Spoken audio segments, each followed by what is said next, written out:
வணக்கம். இன்றைய பதிவில் நம்ம என்ன பார்க்க போகிறோன்னா, கர்மானா என்னங்கிறத அந்த பதிவில் பார்க்க போகிறோம். கர்மா இஸ் பூமரங் அப்படின்னு எல்லோரும் கேள்விப்பட்டிருப்பீங்க. கர்மானா என்னன்னு பார்ப்போம். நீங்கள் செய்யக்கூடிய செயல் தான் கர்மா. நீங்கள் நல்லது செஞ்சிங்கன்னா அந்த நல்லது என்றைக்காவது ஒரு நாள் உங்களுக்கே திருப்பி கிடைக்கும்.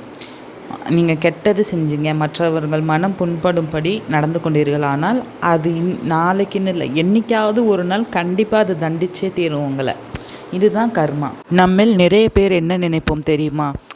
நம்ம மனதளவில் கூட யார் மனசையும் புண்படக்கூடாதுங்கிற நடந்துக்கிற அளவுக்கு நம்ம இருக்கோம். நமக்கு மட்டும் ஏன் இவ்வளவு கவலைகள் கஷ்டங்கள் வருதுன்னு. நம்முடைய முன்னோர்கள் யாரோ செய்த தவறினால்தான் நமக்கு கஷ்டங்கள் வருகிறது. இதற்கு ஒரே தீர்வு என்னென்னா, அம்பிகையிடம் முழு மனதோடு சரணடையுங்கள்.